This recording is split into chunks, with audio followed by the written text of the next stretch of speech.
Hello everyone, welcome to our channel. तो आज हम लोग इस वीडियो में देखेंगे माइक्रोसॉफ्ट एज्योर का मैनेज डिस्क और अनमैनेज डिस्क के बारे में। तो अभी तक हम लोग जितना भी लैब किया है उसमें हम लोग जो डिस्क सिलेक्ट किया था वीएम क्रिएशन के टाइम में वो था एज्योर मैनेज डिस्क। बेसिकली जो डिफ़ॉल्ट डिस्क रहता है सिलेक्टेड, ऑटोमेटिकली सिलेक्टेड रहता है, तो वो है मैनेज डिस्क। ये रिकमेंडेड है माइक्रोसॉफ्ट से भी कि मैनेज डिस्क यूज़ करने के लिए। अगर रिक्वायरमेंट है तो हम लोग अनमैनेज डिस्क यूज़ कर सकते हैं। तो आज इस वीडियो में वही देखेंगे कि अनमैनेज डिस्क से एक वीएम डिप्लॉय करके दिखाएंगे और एसोसिएटेड जो पॉइंट्स रहेगा वो डिस्कस करते हैं। बेसिकली मैनेज डिस्क और अनमैनेज डिस्क का डिफरेंस जो है कि manage disk are manage by Microsoft Azure and you don't need any storage account while created the new disk. Since the storage account is managed by Azure, you do not have full control of the disk that you are being created.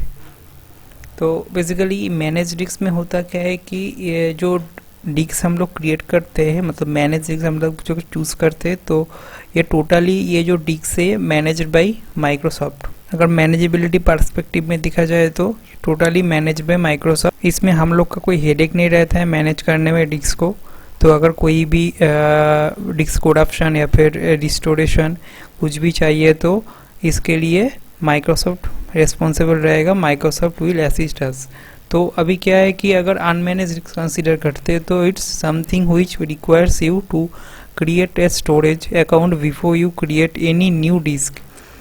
Since the storage account is created and owned by you, you have full control over all the data that is present on your storage account. Additionally, you also need to take care of encryption, data recovery plans etc. तो basically क्या है, और एक चीज़ जो कि manage disc में जो रहता है कि हम लोगों को कोई स्टोरेज अकाउंट क्रिएट नहीं करना होता है, जो कि अनमैनेज डिस्क में हम लोग को क्रिएट करना होता है, क्योंकि मैनेज डिस्क में माइक्रोसॉफ्ट मैनेज करता है और अनमैनेज डिस्क में ये जो मैनेजेबिलिटी का पार्ट है ये है हम लोग का रिस्पॉन्सिबिलिटी। अगर डिस्क रिलेटेड कोई भी इशू आता है, कोई भी रिस्टोरेशन या फिर कोरप्शन, इसके लिए माइक्रोसॉफ्ट रिस्पॉन्सिबल नहीं रहेगा, उसके लिए हम लोग को ही प्लान करना पड़ेगा।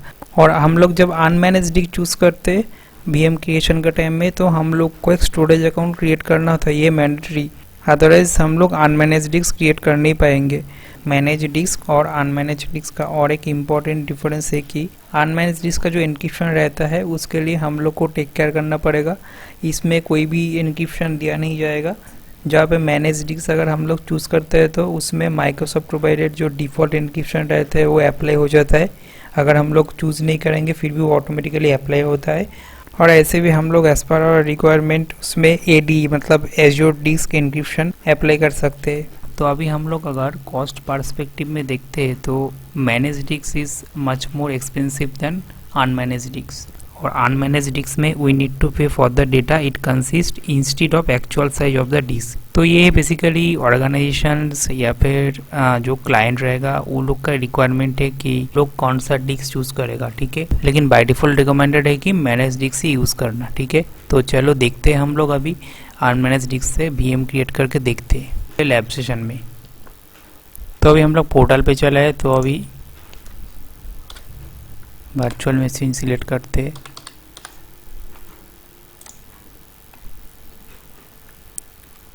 क्रिएट।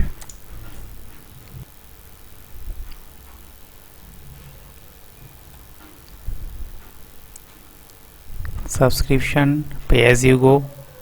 मेरा जो सब्सक्रिप्शन है यहाँ पे एज यू गो ही है, फ्री टायर ऑलरेडी एक्सपायर कर गया।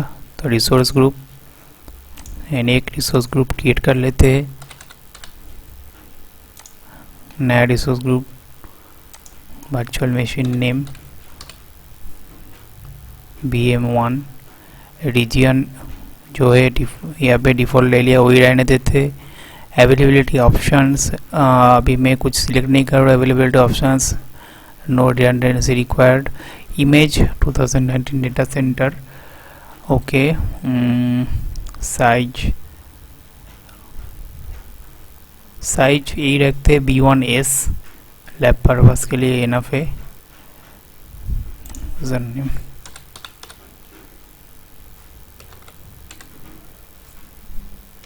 VM का जो एडमिनिस्ट्रेटर है उसका क्रेडेंशियल सेट कर लेते हैं।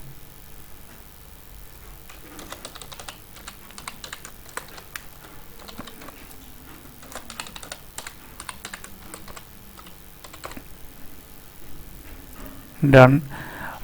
RDP पोर्ट 3389 ओपन रखते हैं, इसके थ्रू हम लोग कनेक्ट करेंगे ओवर इंटरनेट। और अभी कोई ज़्यादा चेंजेस नहीं है। तो अभी नेक्स्ट डिस्क, यहाँ पे जो ऑप्शंस है, तो यहाँ पे जो ऑप्शंस है OS डिस्क टाइप जो होगा, तो सपोज हम लोग चूज़ करते हैं कि प्रीमियम SSD। तो एन्क्रिप्शन टाइप यहाँ पे जो बोल रहे थे कि ये जो डिफ़ॉल्ट ऑटोमेटिकली अप्लाई होता है, क्योंकि ये जो सिलेक्टेड है डिस्क, ये है मैनेज डिस्क। कहाँ पे देख पाएंगे हम लोग, यहाँ पे एडवांस जो रहता है, इसको एक्सपेंड करते हैं ऑप्शन को, तो यहाँ पे देख सकते हो कि यूज़ मैनेज डिस्क से जो है ऑप्शन इनेबल्ड है। तो इसको अनचेक करना है, क्योंकि हम लोग अभी अनमैनेज डिस्क यूज़ करके VM क्रिएट करेंगे। तो इसको अनचेक करते,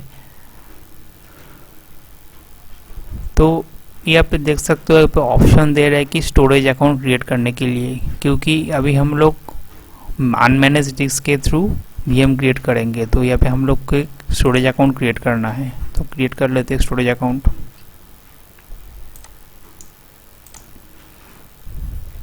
स्टोरेज अकाउंट नेम यूनिक होना चाहिए, तो मैं कुछ भी दे देता हूँ।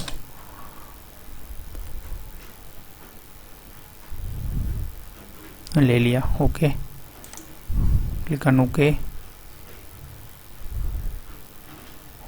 तो ये जो हम लोग का जो अनमैनेज डिस्क रहेगा, ये जो स्टोरेज अकाउंट क्रिएट होगा इसमें सेव होगा, तो हम दिखाएंगे। तो नेटवर्किंग में डिफ़ॉल्ट जो VNet है, सबनेट वही रखते हैं। यहाँ पे भी कुछ चेंजेस अप्लाई नहीं करेंगे। नेक्स्ट, हम लोग और कोई चेंजेस यहाँ पे अप्लाई नहीं करेंगे, जो डिफ़ॉल्ट ले लिया वही रहने देते। टैग्स कुछ नहीं देते यहाँ पे अभी। रिवन क्रिएट, वैलिडेशन फेल दिखा रहा है, देख लेते। मैनेजमेंट में यहाँ पे एरर दे रहा है, ठीक है, देख लेते, कोई बात नहीं।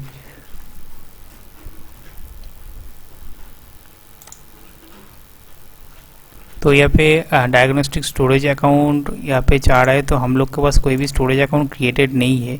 तो बेसिकली ये जो डायग्नोस्टिक लॉग्स रहेगा वो स्टोर हो। तो यहाँ पे काम करते हैं, ये जो ऑप्शन है बूट डायग्नोस्टिक, इसको ऑफ कर देते हैं, ठीक है। तो अगर हम लोग के पास कोई स्टोरेज अकाउंट ऑलरेडी क्रिएटेड रहता था, तो यहाँ पे हम लोग मैप कर सकते थे, तो वहाँ पे जाकर जो लॉग स्टोर होता था। तो अभी है नहीं, तो कोई बात नहीं, इसको अभी ऑफ कर देते, करके प्रोसीड कर लेते।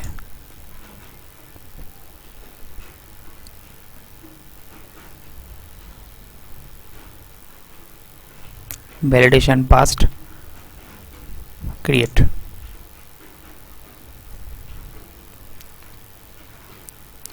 तो VM क्रिएट होने देते हैं, उसके बाद लैब कंटिन्यू करते हैं, इसे थोड़ा टाइम लगेगा। तो हम लोग का जो VM है ये क्रिएट हो गया, तो इसमें चलते हैं पहले। इसमें डिस्क,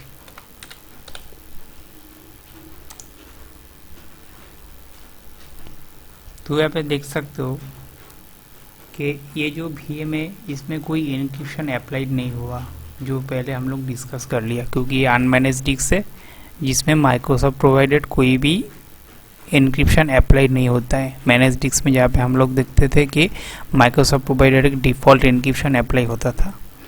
तो अगर हम लोग इसके अंदर चलते, तो यहाँ पे देख सकते हैं कि यहाँ पे दिखा रहा है सेम अनमैनेज डिस्क। और यहाँ पे अगर नीचे आते हैं, तो नीचे देख पा रहे हो कि VHD जो URI है, ये है जो VHD फाइल, ये है अनमैनेज डिस्क जो कि स्टोरेज कंटेनर में क्रिएटेड हुआ है। तो ये भी हम लोग देखते हैं। एक डुप्लीकेट टैब ओपन कर लेते साइड में, तो उसमें फिर लॉगिन करना है, ओके। तो हम लोग का जो ये अकाउंट में VHD फाइल क्रिएटेड हुआ है, तो ये क्या है कि ये जो हम लोग का जो अनमैनेज डिस्क है वही स्टोरेज अकाउंट में क्रिएटेड हुआ है, ठीक है। तो देख लेते हैं स्टोरेज अकाउंट में जाके, यहाँ पे स्टोरेज अकाउंट ऑलरेडी शो कर रहा है। अगर ये जो कोई भी मेनू अगर यहाँ पे शो कर रहा है, तो हम लोग डायरेक्टली एक्सेस कर सकते हैं। अगर नहीं शो कर रहा है, तो रिस्पेक्टिव जो रिसोर्सेज यहाँ पे सर्विसेज हम लोग यूज़ करना चाहते हैं, यहाँ पे टाइप कर ले सकते हैं, ठीक है। स्टोरेज अकाउंट में चलते, तो ये भी देख सकते हो कि स्टोरेज अकाउंट क्रिएट हुआ है, जो हम लोग डिप्लॉयमेंट के टाइम में सेट किया था। इसमें चलते, इसके अंदर कंटेनर्स, यहाँ पे देख सकते हो एक VHD फोल्डर,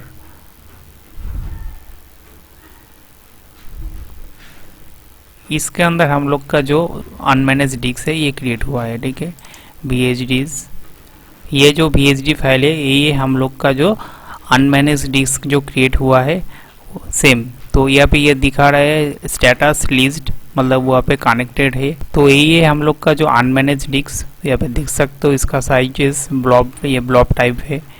और ये दिखा रहा है स्टेटस जो है लिस्ट, ठीक है। अगर ये अवेलेबल दिखा रहा है तो मतलब ये फ्री है। तो अभी ये लिस्ट मतलब ये हम लोग का जो VM है VM के साथ अटैच्ड है। यहाँ पे जाकर हम लोग इसे एडिट मॉडिफाई कर सकते हैं, ठीक है। तो ऐसे ही हम लोग का जो अनमैनेज डिस्क क्रिएट होता है तो सेम ये स्टोरेज अकाउंट में आके सेव होता है। तो जैसे कि मैनेज डिस्क में क्या होता था कि डिस्क में जाके स्टोर होता था। अगर सपोज हम लोग डिस्क जो सर्विस यहाँ पे जाते हैं तो यहाँ पे देख सकते हैं कि यहाँ पे कोई भी डिस्क क्रिएट हुआ नहीं है, जो कि ये जो VM है, ये जो VM है, VM का जो डिस्क ऑलरेडी दिखा रहा है 127 GB, ये डिस्क के अंदर शो नहीं कर रहा है, ठीक है। अगर मैनेज डिस्क होता तो यहाँ पे वो शो करता था, क्योंकि अनमैनेज डिस्क में जैसे कि पहले ही हम लोग डिस्कस कर लिया कि अनमैनेज डिस्क जो रहता है वो स्टोरेज अकाउंट में क्रिएट होता है, ठीक है। तो अभी हम लोग एक चीज़ देख लेते हैं। यहाँ पे एक ऑप्शन दिखा रहा है कि माइग्रेट टू मैनेज डिस्क। अगर सपोज हम लोग का अगर कोई रिक्वायरमेंट है कि कोई भी VM अनमैनेज डिस्क में क्रिएटेड है और उसे मैनेज डिस्क में माइग्रेट करना है तो हम लोग यहाँ पे जाके कर सकते। तो ये हम लोग डिस्कस करेंगे नेक्स्ट वीडियो में। तो ऐसे ही हम लोग अनमैनेज डिस्क के थ्रू VM क्रिएट कर सकते हैं as per hour requirement.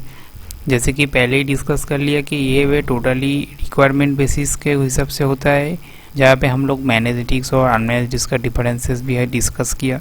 Recommended तो मैनेज डिस्क ही है डिफ़ॉल्ट हम लोग अगर यूज़ करते हैं तो। लेकिन मैनेज डिस्क में कुछ प्रॉब्लम्स रहता है, जैसे कि फ्यू सर्विसेज सपोर्ट नहीं करता है मैनेज डिस्क में। Like earlier ASR Azure site recovery जो है वो सपोर्ट नहीं करता था, लेकिन अभी ये सपोर्ट कर रहा है। और जैसे कि कुछ क्लाइंट का रिक्वायरमेंट रहता है, सपोज कि अगर हम लोग अनमैनेज डिस्क यूज़ कर रहे हैं तो एज पर देवर कंप्लायंस पर्सपेक्टिव या फिर ऑर्गेनाइजेशन का अगर बात करें तो फॉलोइंग सम स्टैंडर्ड्स और परफॉर्मेंस एंड कंप्लायंस के लिए मोस्टली यूजिंग मैनेज डिस्क। तो आज हम लोग डिस्कस कर लिया एज्योर मैनेज्ड और अनमैनेज डिस्क का डिफरेंसेस और अनमैनेज डिस्क के थ्रू कैसे VM डिप्लॉय करते। तो नेक्स्ट वीडियो में हम लोग देखेंगे कि अनमैनेज डिस्क से मैनेज डिस्क का जो माइग्रेशन है उसे कैसे करते हैं। तो आज के लिए इतना ही। Thank you for watching this video. Please do like and share this video and don't forget to subscribe the channel.